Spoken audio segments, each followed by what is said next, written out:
Okay, I didn't think it was going through. Okay, but here I am live. What's going on, guys? This is your boy Anthony Fallon, Tone Center Sports Channel. Yes,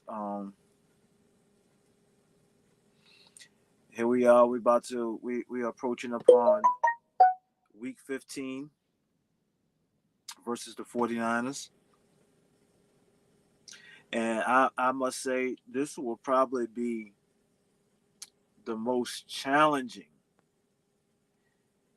the biggest challenge for us week 15 as far as performance, good product play on good product, or just now. Well, I'm still using product as in play performance, right?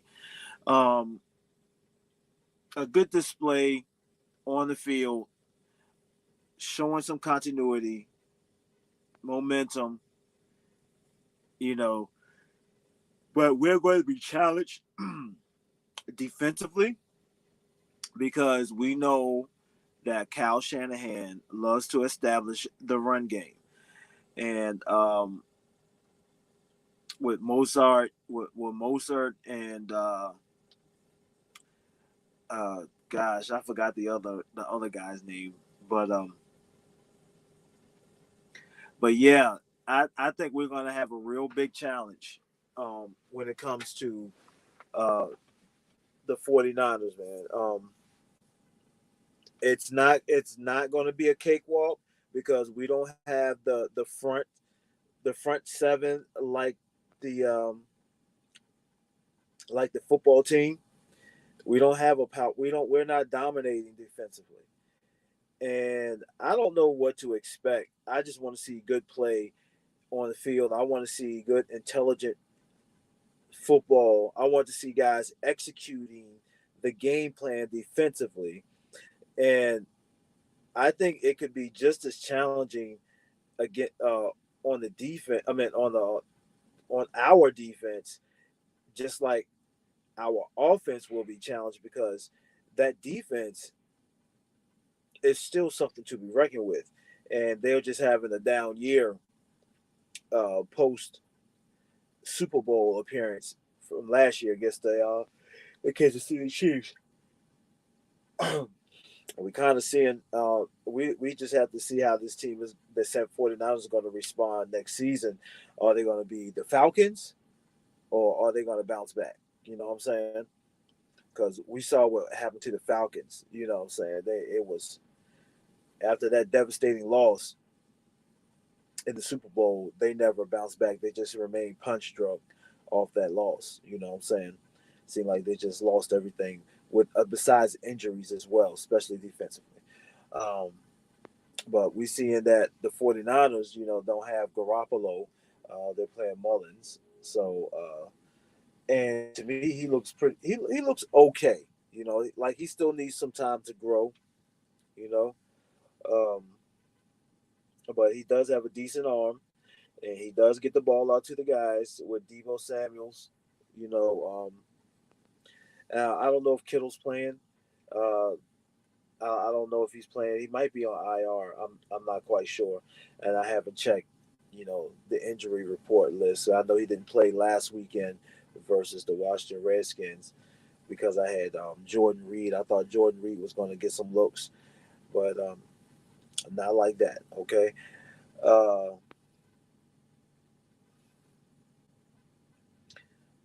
this game could really be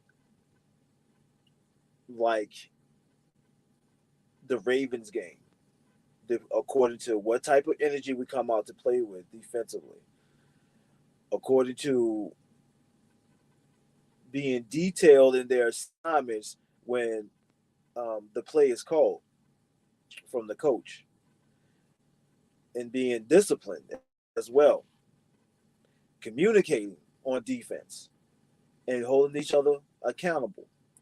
Somebody has to make sure that these guys are aligned and know what the play is and know what their assignments are. You know what I'm saying? Because if you my that was my last video as well. Is the lack of execution is because they're not communicating on the field.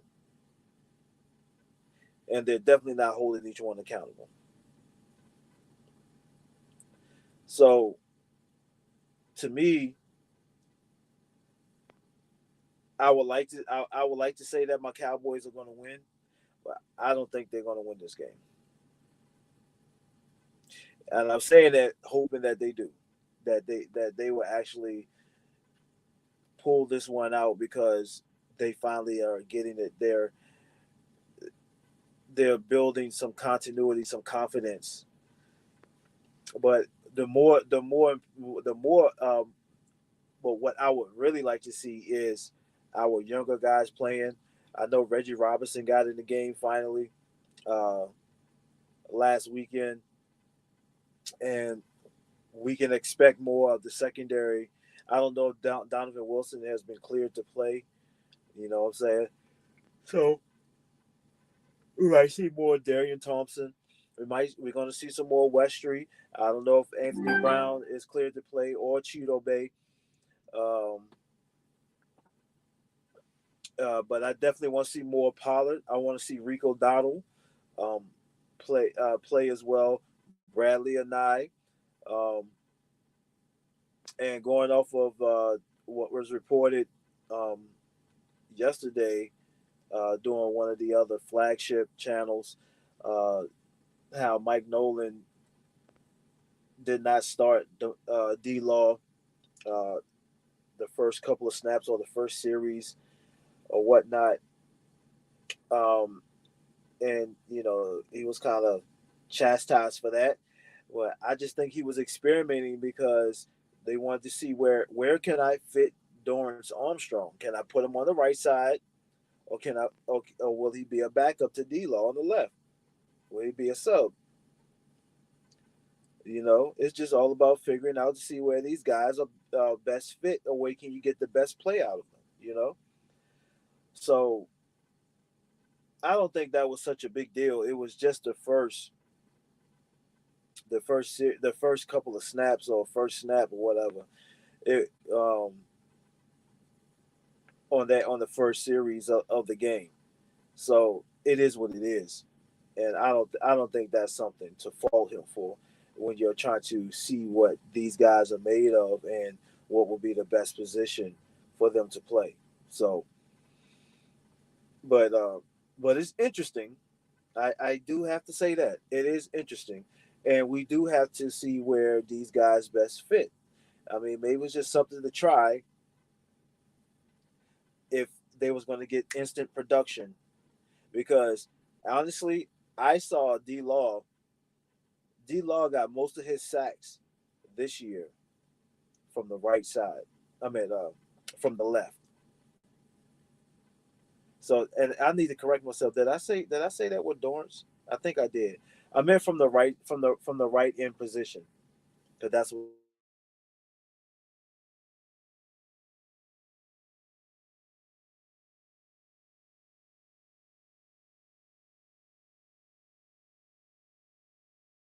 Um, yeah, I actually no, I'm gosh.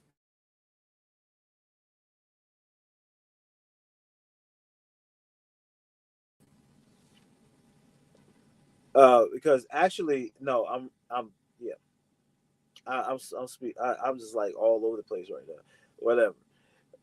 Uh, D Law plays on the left. Okay, so yeah, I was right.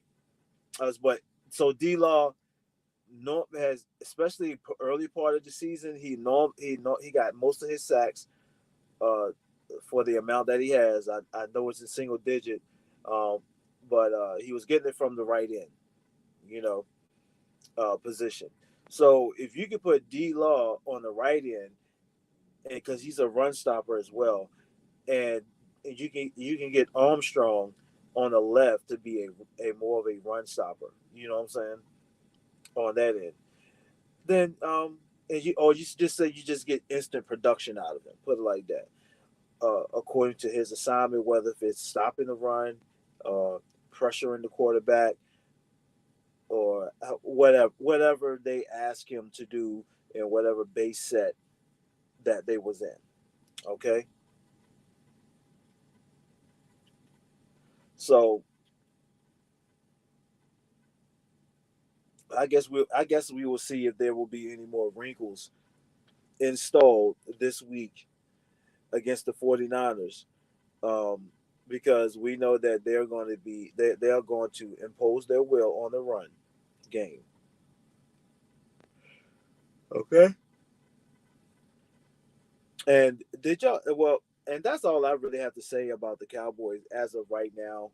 As more stuff start to play out, because I'm not. We can't expect much. We're basically out of the playoffs, so it's time to really see what these guys are made of, especially our young guys, because our young guys are going to be better fit for Mike Nolan if he does not get fired. You know what I'm saying? By at the end of the at the end of the season. Um, And so it's these older vets that actually have to buy in, because the younger guys are hungry and wants to play. You know what I'm saying? Especially the guys that has been with Jason Garrett for the past 4 years or more. And that's the thing, is these guys buying in. That's all. That's all it is. Are have they bought in? And indication shows that film study has shown, watching the game live has shown that they have not bought in. Even in a complete game that was played at Cincinnati, that the linebackers were still missing reads. So we just have it's just a wait and see thing. And I can't wait to hopefully I get a chance to see the game, because right now I'm on the road and I'm out here in California. It's beautiful out here. Hot, it's warm in the day and kind of chilly at night right now, right outside of LA. So it's all good. But just switching gears, um, what did y'all think about Monday's night game with the Cleveland Browns and the Ravens? Lamar Jackson and Baker Mayfield looked spectacular. Um, it was funny. I was listening to First Things First, and Nick Wright tried to justify Baker Mayfield's performance, which is not it. Which is Baker Mayfield's performance was good, but Brandon throttled or smashed that argument, because that that interception they cost them the game. Although they battled back, tied it up, and Lamar Jackson had cramps, came back and sealed the deal. But that boy was he was on something. He was on one last night. I ain't gonna lie, with them legs, man. And I'm talking about them because that's how you see a team that was in a rut. You know, they had a couple bad games the last 3 to 4 weeks or so. You know, COVID and stuff, so the game was pushed back and all of that. And then they play a stud Cleveland team that was on a roll, that had been playing good run game and all of that. We saw that on both sides. Very interesting, uh, fa- fast paced, uh, fast paced game. Um, but you see that how the Baltimore Ravens just got it done. Lamar Jackson just got it done, man, without even passing the ball a lot. Now he's a different breed. I'm not gonna lie, but it's the it's the mental toughness is what I'm talking about. When you're talking about um, the Baltimore Ravens, it is the discipline, the structure from top to bottom,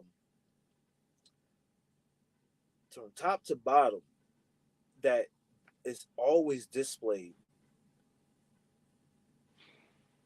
with that team.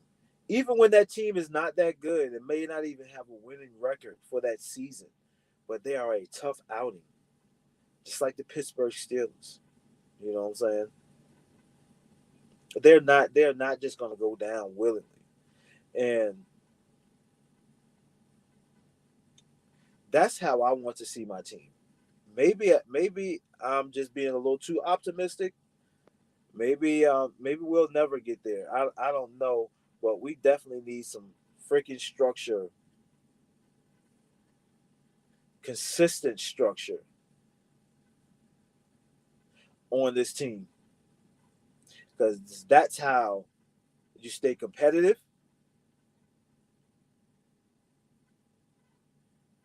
That's how you stay competitive, and that's how you're gonna win championships. That's how you stay in the playoff hunt for to reach the ship.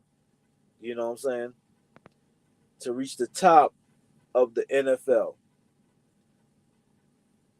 We need to get back to that, because the last time we had some structure was Bill Parcells, and before that it was Jimmy Johnson.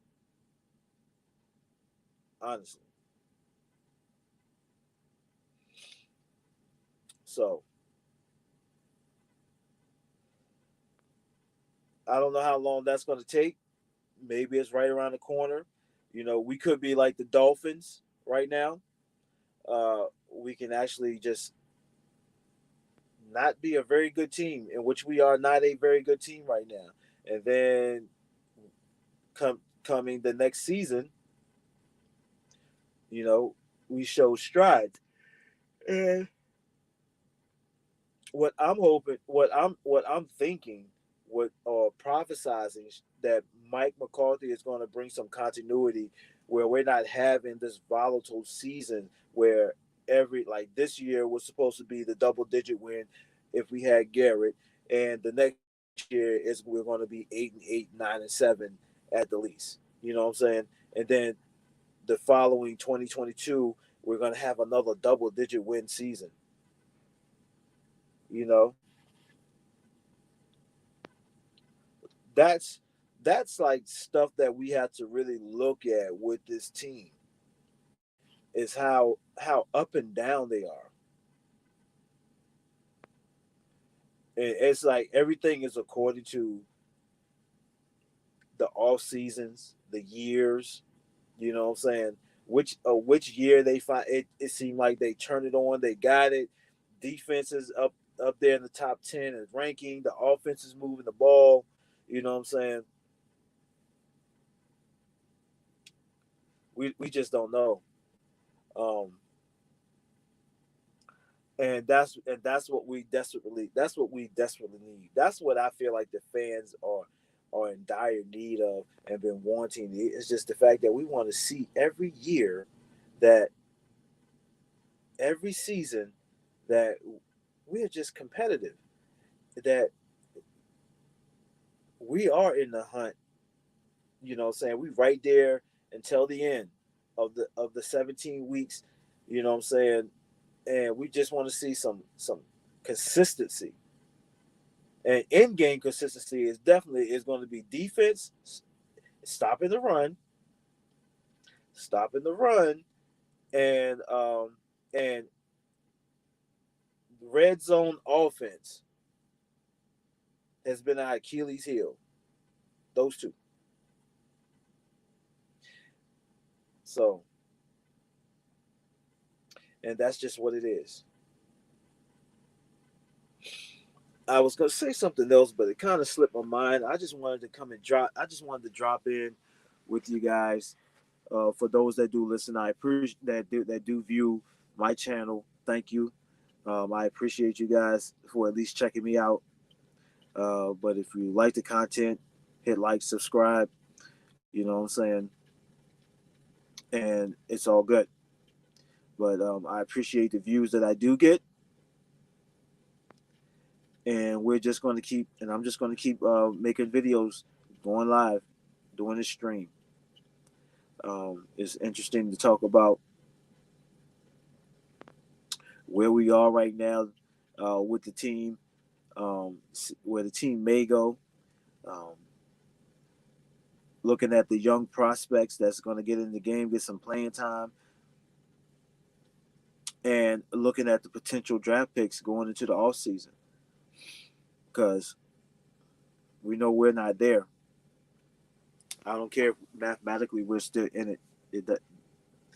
How many times? How often have we seen that where mathematically we're still in it, and we had uh, like almost 10 years ago where we needed that last game. Matter of fact, we saw it last year. We needed the last game to solidify a spot, and we got beat either by Philly, Washington, or the Giants.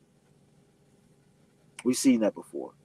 We've seen this before. So we just need to stop.